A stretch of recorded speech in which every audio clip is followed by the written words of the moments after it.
Work is supposed to be a safe place. We go, we do our job, and we return home to the ones who love us. However, work has changed. In the last few years, remote work has been on the rise, and sometimes the scariest things can be hiding right behind the corner. Or should I say, behind a screen. This Redditor found out the hard way that not everything at work was what it seemed. Working remote as a therapist has been the most horrifying event of my life. Hello. I normally don't use forum social media such as this, but I am in dire need of help, advice, or anything that can possibly help me to understand what's been going on. I'll give some background information, as much as I can offer, since I don't know what is and is not important, but any and all help is deeply appreciated. I just want my life back. So here's a bit of backstory. My name is Sean O'Connor. I worked as a family counselor and therapist before the pandemic hit. I specialize in trauma, mental disorders, and coping skills. I'd been in the in-person part of the industry for 8 years now. Then the pandemic hit, and all of our work was moved to remote online visits. The system worked a bit like as follows. To schedule an appointment with me, you would have to contact one of the intake receptionists. They would ask you a bit about your situation, and this conversation would be saved as a transcript down to the formal schedule confirmation, then faxed over to me, and I'd report back to the potential patient with schedule confirmation or rescheduling information. From there, we'd schedule a Zoom meeting, and we would have our sessions. Well, it had been going fine. I got my usual amount of clients, but one in particular was different. It's really hard to explain, and I'm not allowed to share certain information because of the HIPAA policy in place, although I can't be certain this person is even human. I can't explain that to my firm. They'd not take me seriously, and I'd be out of a job for violating some protection policy. So, for the sake of my career, this person is named Scott, and for all intents and purposes, he doesn't exist. Now, I guess it's about time I stop wasting time pussyfooting about with trivial information. Here's the issue I've been having ever since meeting this Scott. It was a pretty normal July afternoon. Well, as normal as you can get amidst a public health crisis, I mean. Scott was put in for a 4 o'clock, so I was getting everything set up. It was about 3:32, so I set up a Zoom room, and I wrote over an email to send to Scott with the join code. Now, I knew Zoom was prone to booming, but it was all our firm let us use, and I figured it would be fine as long as Scott didn't give out this password. Once I had sent the email, I looked over the transcript that had been sent of his conversation with my intake receptionist. Everything looked to be just as I'd checked over the phone, and when I was scheduling a good date for both him and I, nothing seemed too out of the ordinary. But then again, you never really can be too sure, can you? I guess I wasn't too sure myself, but I digress. After a bit of waiting, a person joined the room at about 3:57.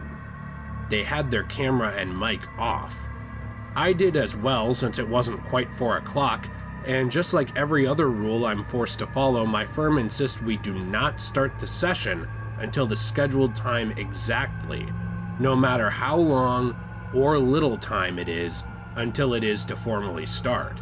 I glanced down at my clock after a few minutes, and it was finally 4. I unmuted and turned on my mic, greeting Scott gently and giving my usual shtick. "All right, Scott, thank you for making it. Now, we have an hour, so please start wherever you'd like. We have plenty of time," I explained to him. He did not respond. His mic was unmuted, but his camera was off.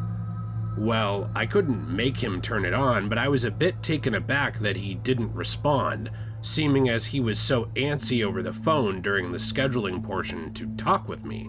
After a bit of silence, he spoke, just as if nothing was out of the ordinary, so I figured either the audio was delayed on his end or he just needed a minute to think of what he wanted to say. No big deal. Right, okay, well, I don't know how to explain it. I've been really out of it. I've been hearing and seeing things that aren't there. At least I think they aren't there. I don't even know anymore. It's been driving me nuts, and I'm constantly paranoid and anxious that whatever they are, they might be something else and out to get me, he explained.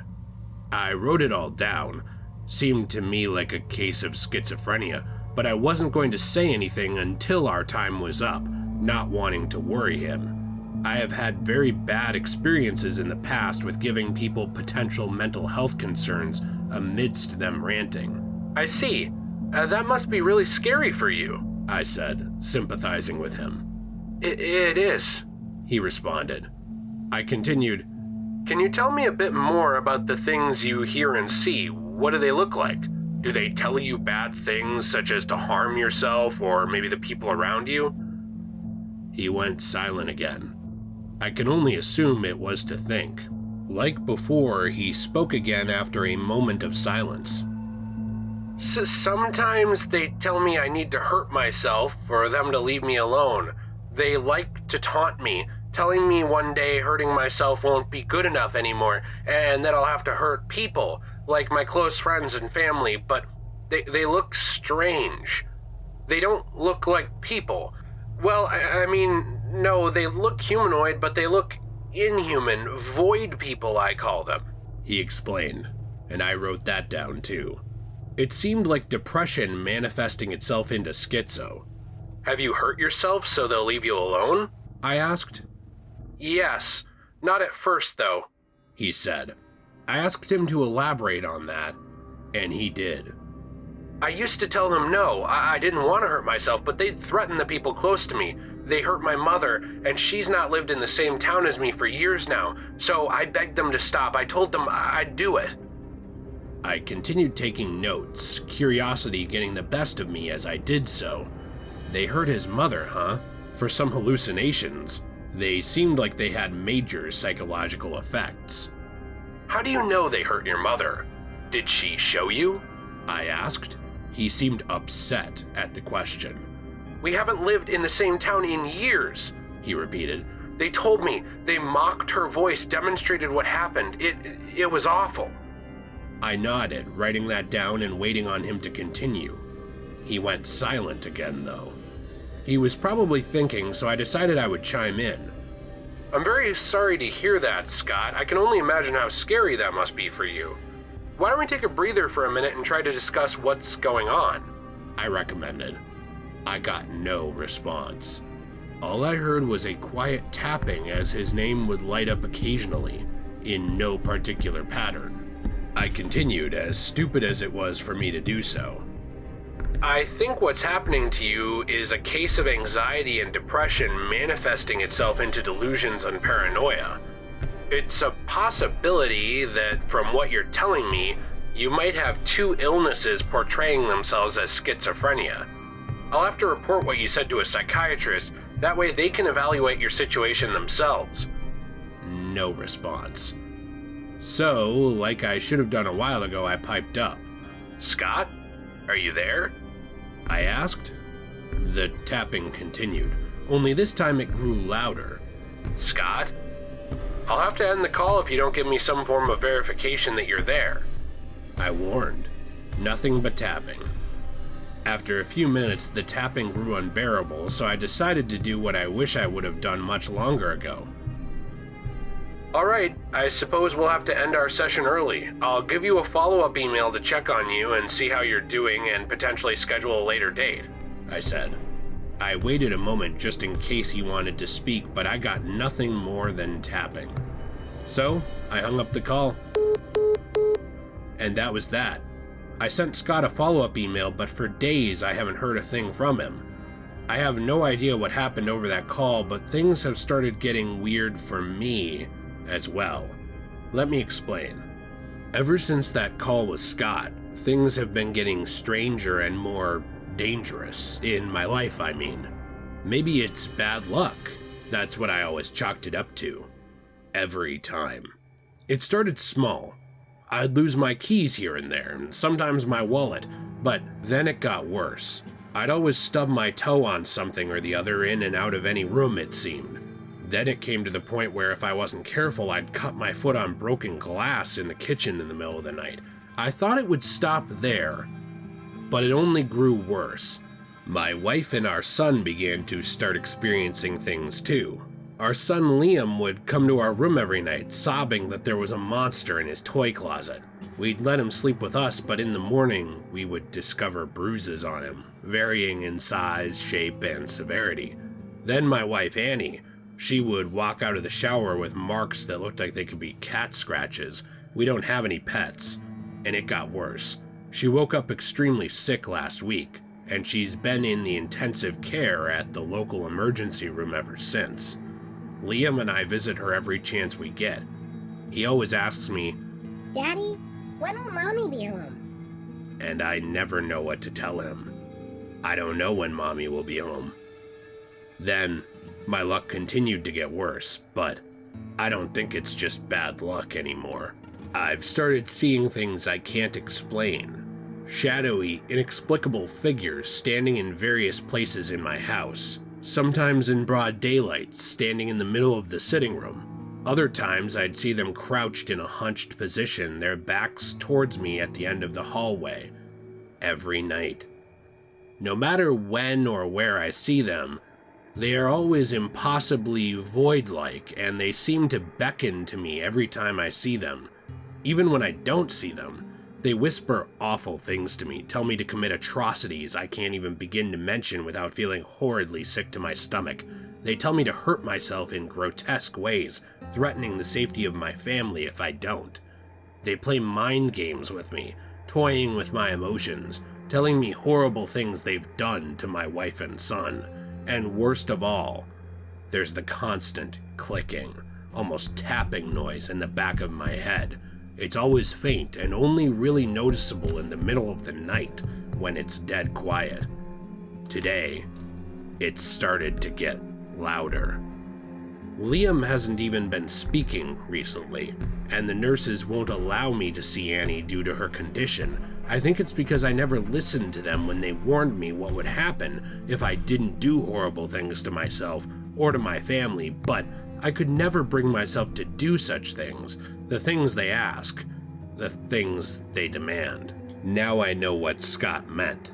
I haven't gotten an email back from him since. He hasn't called or texted about a follow-up, not to me or the intake receptionist. I recently looked up his name, and he's on a missing persons report. The clicking grows louder every day, and I'm scared that whatever happened to Scott with his delusions, whatever it was some kind of curse that got passed on to me.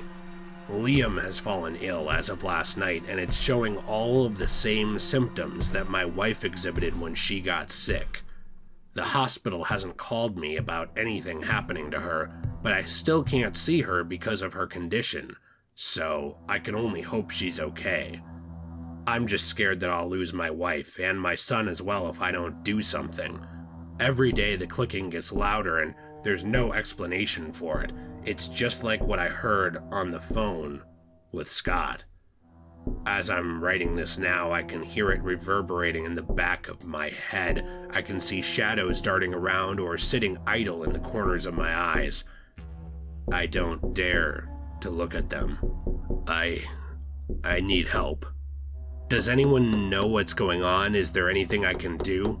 I'm so worried for the safety of my wife, my son, and myself. Is there any way I can stop this without giving in to the voices? I've taken off from work for my max amount of sick days. I still have a good 2 weeks or so to myself, but I'm afraid of what'll become of my life when those weeks are up. Honestly, I don't even know if I'll make it long enough to see. If anyone has the slightest idea of what's going on and what I can do, any and all help is appreciated. I just want my life back.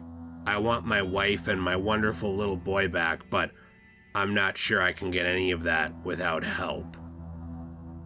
Who could blame Sean for not taking Scott seriously? After all, the things that Scott purported were happening were bizarre, preposterous, ridiculous, not logical. But sometimes our world, it lacks all logic and reason. Sometimes it's important to take these concerns seriously. Is really every single example of the supernatural, every single example of the haunting things that go bump in the night, some form of mental illness? Maybe one or two are something more sinister, something more real. Thank you so much for watching today's video. We appreciate you very much on this channel. This channel is a passion project for us that we truly enjoy doing, and we love to hear your stories as well. So if you want to send us your stories, be sure to submit them via email to thetruekingofcreepy@gmail.com. We appreciate you so much. Have a fantastic day. And as always, everyone, stay creepy.